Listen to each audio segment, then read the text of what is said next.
dawladda waxaan ugu baaqayaa dadka noocaas oo kala ah oo raba dadka iyo dawladda inay isku diraan oo ay been ka sheegaan saaka suuqan tagnay shilin Soomaaliga waa shaqeynayay dadku waxbay ku kala iibsanayeen nidaamku waa socdaa ummadda Soomaaliga social media laga hagaabo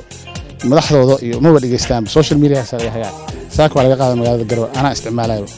marka waxaan codsanaynaa dawladdu inay il gaar ah ku eegto sicil bararka oo ay qiimaha doolarka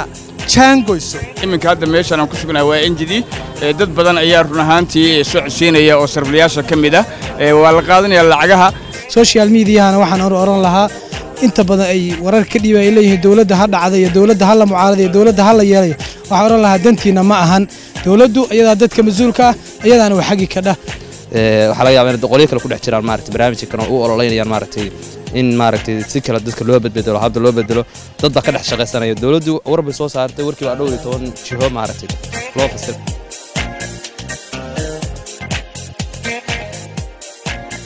waxa si toos ah u socota ama haatan bilaamatay in lacagta Soomaaliga wax lagu iibsado waxna lagu gadan karo meelaha qaar dadweynaha ayaan wax ka weydiin doonaa waxa arintaasi sababay iyadoo maalmihii la soo dhaafay uu jiray istaag ku yimi isticmaalka lacagta shilinka Soomaaliga waxaanu dadka ka weydiin doonaa sababaha keenay in lacagtan dib loo isticmaalo iyo waxyaalaha fuday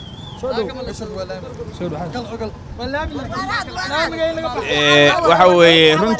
runtii waxa weeye waa la qaadanayaa lacagaha shilin Soomaaliga waa la kala sarrifinayaa iminka hadda meeshan aan ku sugnahay waa NGD dad badan ayaa run ahaantii soo codsiinaya oo sarfiliyaasha kamid ah waa la qaadanayaa lacagaha sarifku waa 4 milyan ilaa 4,200 baa lagu kala qaadanayay iminka had yarta markaan runka hadlo aniga ruuxadeedu waxaan u isticmaalay qadad ahaantii lacagta shilin Soomaaliga ma aha run ahaantii mid ay dadku diideen inta badanba way socotaa lacagtu dadku waxay u heelan yihiin in markii hore ay amarkii hala xagga Puntland weyna ka soo baxday oo wareegto ayaa waxa ka soo baxay xafiiska madaxtooyada taasna waxa weey waxa dadku run ahaantii ay tigareynayaan anigu waxaan kamid ahay wariyaasha Puntland Cabdishakuur Axmed Aadan baa la yiraahdaa runtiina waxa run ahaan dadku daacad u yihiin ama u nugul yihiin in ay lacagta socodsiiyaan wayna socotaa goobaha ganacsiga oo dhan hadda way ka socotaa si qaybaha dirsa sarfiliyaashu way sarfiyaan wali waxaan ku suganaa bartamaha dadka ayaan wali wax ka weydiin doonaa sababta keentay in lacagtu ay dib u bilaabato mar kale soo dhaw magaca aniga oo kamid ah Cabdulqaadir Maxamed Xaaji Nuur oo kamid ah macallimiinta caasimadda dawladda Puntland waxaan taagay marka hore salaamaya saxaafadda Dalmar Media oo si fiican waliba aan markaan Facebook daawado si fiican u shaqeeya aad baan isagana uga mahadcelinayaa shaqadiisa wacan inta kadib haddaan soo noqdo mowduuca la xiriira lacag qaadashada waxay la tahay lacagteena inuu qaadano waa muhiim mujtamacu hadda magaalada Garowe si fiican baa looga qaadanayaa shalay iyo dor waxa suuqa ku jirtay lacagtii waa la diiday laakiin waxaan filayaa arintaasi wax lagu lacag kale in ku bedelano ma haysano lacagtaas in waligan ku shaqaysan jiray inuu naqaan ayaa muhiim ah inaynu qaadano saadaradeed waxaan farayaa qof walba inuu lacagtiisa imaansado lacagtana la qaato waxyaabaha keenay in lacagta la qaado waxa kamid ah sicir barar badan oo xoog leh baa jira halkan waxa uga faa'iideysanayaa maanta Dalmar Media ina message dawladda u diro oo oranaya waxyaabaha keenay sicir barar lacagta in la qaadan waayo waxa qayb ka kow ka ah waa sicir barar doolarku wuxuu marayaa 44 magaalada Galkacyo kale konton baa la sheegay marka waxaan codsanaynaa dawladdu inay il gaar ah ku eegto sicir bararka oo ay qiimaha doolarka jaangoyso intaas ciladu ka taagan tahay haye waa ma santahay Dalmar Media waa salaamaya danta waxay ugu jirtaa dadweynaha in lacagta Soomaaliga la qaato waxa hawshan abaabulayna waa dad daran gaar ah leh dawladda Puntland meel kuma dhihin lacagta doolarka baa cashuur ku qaadayna ama waa la joojiyay Soomaaliga dad meel kale iyo siyaasado kale baa dalkan baraba inay burburiyaan dawladdu waxaan ugu baaqayaa dadka noocaas oo kala ah in gacan bir lagu dhigo oo dadka iyo dalka laga qabto dadaan soo qaxin oo aan xabad arkin oo aan dhibaato arkin baa dalkan waxay rabaan inay shilimaad ku burburiyaan dawladda waxaan ugu baaqayaa dadka noocaas oo kala ah oo raba dadka iyo dawladda inay isku diraan oo ay been ka sheegaan saaka suuqan tagnay shilin Soomaaliga waa shaqeynayay dadku waxbay ku kala iibsanayeen nidaamku waa socdaa lacagta dawladda cashuur bay ku qaadaysaa meel ay ku tiri cashuur ku qaaday meel lama arag marka dalkan dad baa raba inay burburiyaan oo ay baabaha ka dhigaan marka waxaa la rabaa dawladda inay gacan bir ku qabato oo dadka noocaas oo kala ah oo xukuumadda shiilka ah laga qabto dadka dalkan waa dal xasiloon nabadgelyo ka jirta dhaqaale xumo kama jirto dadku waa ladan yihiin alxamdulillah barwaaqada yaa lagu kibrin haddii kale xabad in fotoda la iska geliyo nin walba uu qaxo baadiila aad oo kale aan dadka baaba'aan dad baa ka shaqeynaya ciyaalkooda dibadaha jira inaga xarunta la kaan inoo joogtaa dagaalna ma rabo xabadna ma rabo in fawdo wado oo shilin baana diiday ku haya oo meelo kale ka hadlayna annaga waxaan aqbali karna maaha waana ka hortegaynaa waana iska qabanaynaa dowladdana waxaan leenahay gacan bir ku qabta dadka noocaas oo kale ummadda ka sifeey waayahay kadib markii uu ayaamihii u dambeeyey uu doolarku uu kor u kacay isla markaasna shacabku ay ka mudaharaadayeen iyagoo leh doolarku aad buu u kacay maanta jawgu sidii hore waa ka duwan yahay oo markan magaalada si weyn ay u shaqaynaysaa sidoo kale doolarkii iyo lacagihii sarifka ahaa oo kaashka ahaa oo awal la diidanaa si sax ayaa loo kala qaadanaya doolarku qiimihii hore uu awal markaasi joogayna hoos ayuu usoo degay oo sariflayaasha ayaa sidoodii hore kusoo noqday oo markaas u shaqaynaya haddaba yaydan ugu jirtaa in kaashka markaasi la diido oo aan la qaadan ama lacagteena Soomaaliga dadweynaha magaalada Garowe caasimadda Puntland ku dhaqan ayaan arintaasi iyo su'aalahaas aan weydiinay inankan ayaa ka mid ah dadweynaha magaalada Garowe soo dhawow magacaaga adigoo ku bilaabaya bal ka war magacaygu waa Maxamed Maxamed Yuusuf aad baan ugu faraxsanahay shalay maanta waxa malas inay kala duwan tahay shalay hadii qaalin dhaantiini waa la maqlay meel ka soo gaadhay iyo daraadba marka waxa malaysaa in ay wax kala furfurmeen oo kaashka la qaato kaashkana inaga dhamaanteen badan ku jidhaa waliba waa u jeeda waxa waliba dadka xoolo dhaqatada iyo mataqaana dadka ganacsatada iyo badeecada la soo degay kulli kaash baa u buuxa aniga kula hadlay xataa shalay galab waxa weeye waa leega diiday inaan anoo kaash wata hadana shay kacbi waay waa dhibaato marka saalaaliga aad baan ugu farxsanahay in isku socodkii iyo lacagta la kala qaato doolarkii mataqaaniisha wax kaashka kala socdo waa wax aad loogu farxo madaxweynaha Maxamed dhawaaqi inuu gaaray waxaan rajaynaa dadka bulshada dhan inay ilaahay idinka kaashka la qaato ma rajaynaa hadii laan waayahay wali